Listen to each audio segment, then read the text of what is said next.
Hi, I'm Karen Heller, founder and owner of Cresme LLC, and this is vlog number 4. This vlog is dedicated to the Olympics. I've been watching the Olympics, following the backstories of all the athletes, and watching the montages and listening to the athletes talk about their victories, their moments, and it just has me so inspired. And I think I've come up with 8 ways you can look at the Olympics and apply it to your life and make your life a sweet victory.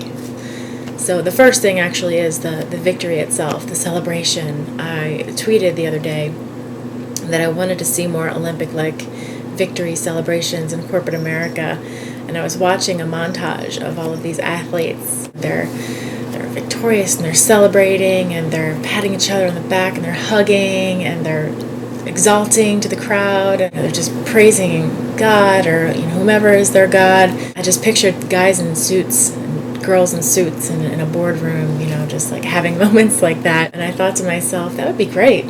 That would be really great if people could have those moments. And I think that in my career, when I was sourcing for an executive search firm, if I found that very hard to recruit because they're a highly recruited type of candidate, that I felt victorious. I felt like doing a happy dance, exalting to the crowd. And then there were times when I was recruiting, if I found that purple squirrel candidate and I got a placement, or even if I got any placement, I felt like that was a victory. Yeah, I just kicked that placement's ass. Now that I'm a coach, if I have a client call me and tell me that even if they had just a great interview and they're thanking me for giving them the confidence, or if they negotiated a compensation 30% higher, or now they can buy a house or start a family because they were finally able to land, or they found their dream job they didn't believe was possible, those moments are the moments that I live for, and obviously that's a moment for my client as well. And I hope that they feel that Olympic-like victory and do a happy dance as well.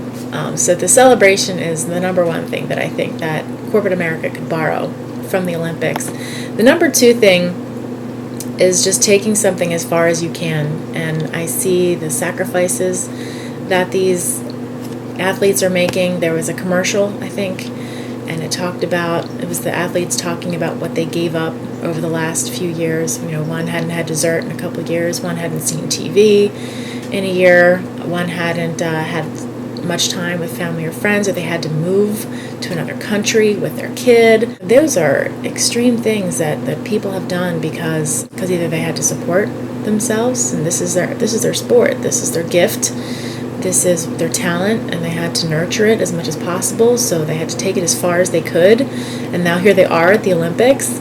I think that's a spectacular sacrifice with a great reward and therefore a great reason to take a huge risk. Sometimes you have to keep your eye on the prize, and if your prize has nothing to do with your job at all, then maybe there's a different prize out there that you could be looking for, a different career that's going to enable you to have those victorious Olympic-like moments. And that's something that I enjoy giving to people. So if that's something you want for yourself, please contact me. I'd love to make that a possibility for you. The third thing is really the fact that you have to be coached.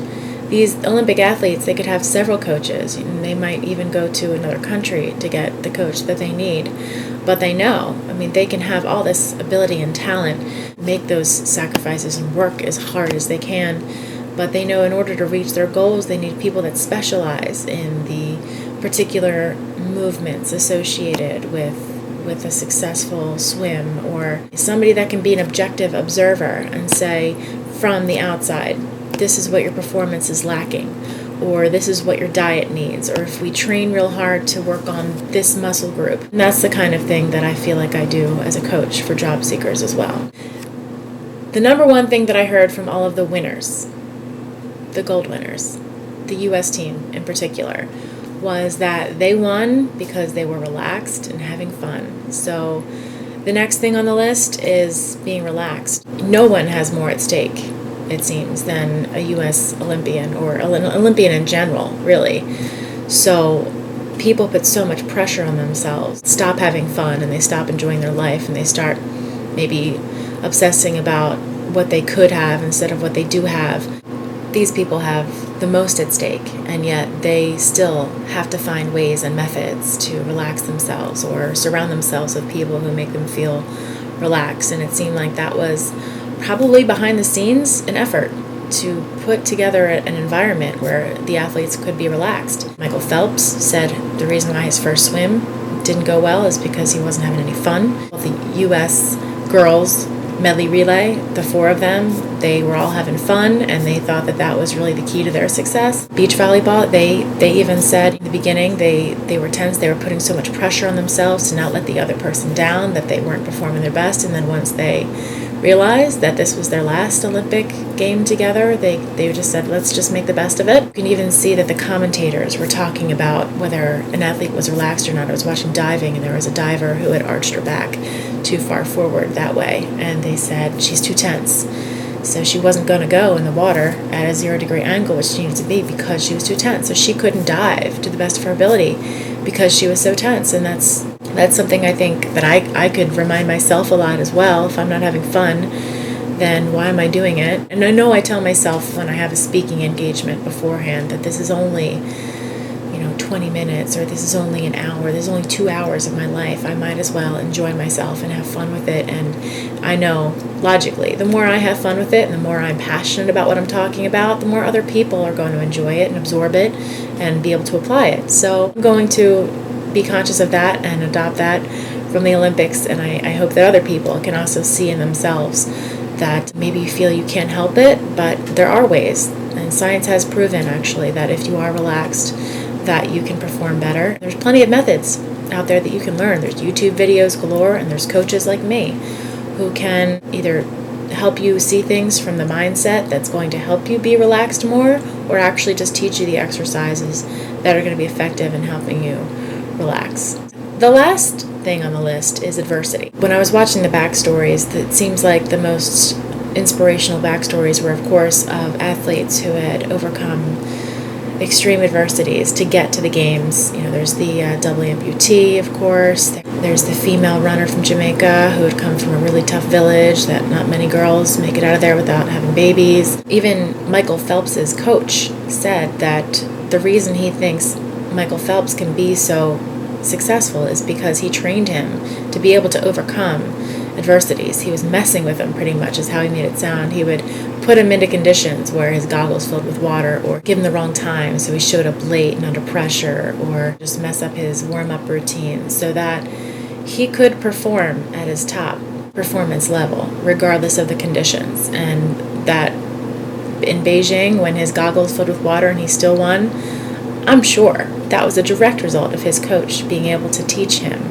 to overcome any adversity. If you're in a tough situation right now, use it. Use it to your advantage to drive you to succeed. To be able to know that you can perform your best under any conditions is a really critical thing to learn about yourself. And that's when you hear stories of entrepreneurs who tried and tried and tried again. Most overnight successes are not overnight at all. There was a lot of trial and error involved, or there was a lot of investment in coaching and people who could save them from trial and error. And Michael Phelps also said that preparedness, being prepared, enabled him to be relaxed. So that's a cause and effect relationship that's important too. You can probably be more relaxed in an interview or a meeting if you have prepared yourself well enough to feel confident going in there. And then also athletes do something called mental rehearsal, where they're picturing every moment of that race or that routine. When you know that somebody has overcome something very difficult, very challenging, to rise to the top and win Olympic gold, that's the ultimate. It's the ultimate story. It's the ultimate inspiration. And thank God the Olympics is full of those stories. I'm going to do a little thank you note to take a page from Jimmy Fallon.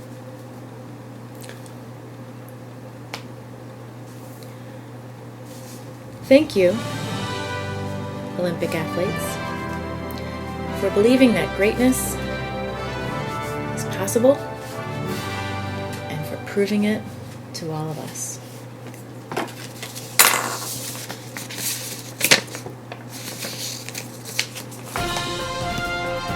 Go unveil your bronze.